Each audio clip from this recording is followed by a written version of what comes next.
Hey everybody, what's going on? Fabian for Liberty, fabianforliberty.com had three interesting stories that really highlight how great not only the economy is doing, but just how the fundamental transformation of the global economy is certainly underway. And there's so many news stories out there. It's like, where do I decide? So, I picked three that I thought were interesting. And first off, I'll start off with the chief economist of HSBC, saying, quote, "We're headed for Titanic problems in the economy." And he talks about welfare payments on the rise, debt is surging, and just a lot of other headwinds that has him really, really concerned. What I found interesting about this story, and I'll post all these articles down below, is that it was written by Stephen King. Now, no, not the guy who did the clown movie with the disease. I think it's The Stand, a great book. Also, Pet Sematary and all these other books. No, that's, ironically enough, that's the name of the chief economist over at HBC is Stephen King. If things weren't scary enough, hey, let's hire a guy named Stephen King to basically talk about how the global economy is doing. I think that's, you could say it's a coincidence, but I find it just very, very interesting. The other story that I wanted to talk about was, something that a lot of people have been talking about for some time, and it always gets labeled conspiratorial. It's not true. Why would they ever want to do that? And that is an end to cash, or in essence, a cashless society. And already it's coming that way. I mean, to be honest, I'm guilty of it as well. I rarely, or I forget to carry cash with me. I usually just use my, ATM card or whatever it may be, and most people are like that as well. I try to remember to make it a point of keeping cash on me. Certainly should always have cash on hand for when the ATM stop running and stop working. Just ask the people over in Greece or in Cyprus how well that turned out.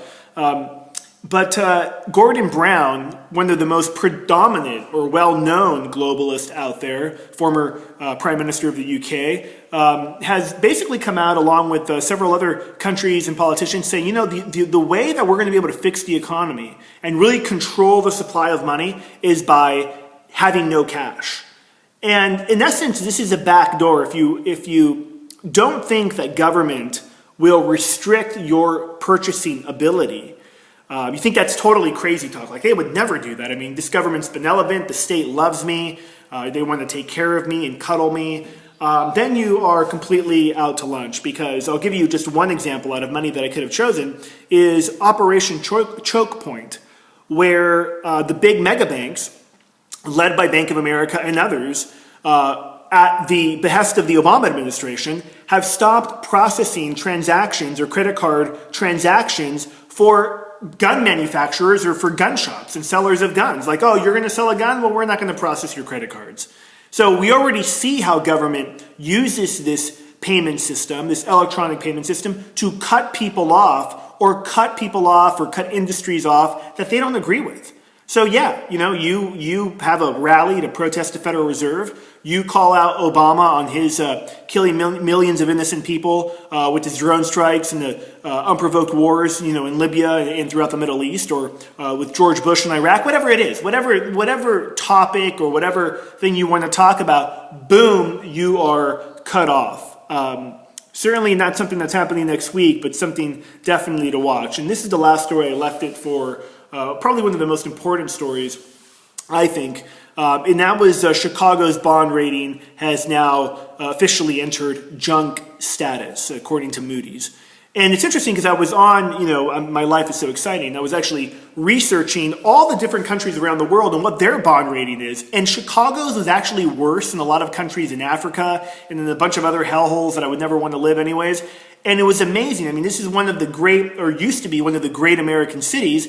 Now it's, it in essence can't pay its bills. For a long time, the city of Chicago has in essence been borrowing money, gambling that money in the hopes of getting a 10% interest at least, or a 10% return at least, to pay their bills and fund their pensions. Now, this is interesting. We saw this happen with Detroit. We're now seeing it happen with Chicago. Cities are failing. What happens after that? States begin to fail, whether it's New York, New Jersey, California. And then what does the federal government do? Well, the federal government has given money to Detroit. Obama's given hundreds of millions of dollars to Detroit. In the 1980s, Gerald Ford, a Republican president, gave, I think it was $2 or $3 billion to bankrupt New York. So the precedent's already there. But what happens when there's mass city defaults and mass pensions of defaults across the entire country? Can the Federal Reserve or can the federal government really step in and bail everybody out? And who bails out the federal government, which is in need of a major bailout unless it's completely ready to go bankrupt? So illegal cash, Stephen King now being the person who's in charge of course, it's a different Stephen King, but I find that to be very, very interesting, very funny. And Chicago's bond rating, yet another indication that the idea that you can continue to rack up more and more debt to pay for bills that are 10, 20 years old fails miserably. And that's just a small little microcosm of what it's like for the U.S. economy and the U.S. debt load when you add in unfunded liabilities and derivatives tops over $2 quadrillion. I'm Fabian Calvo, Fabian for Liberty. You can check me out at fabiancalvo.me or fabianforliberty.com. And I just want to mention, I had a great interview today with Dave from X22 Report. Dave has a brand new YouTube channel. It's X22 Report Spotlight.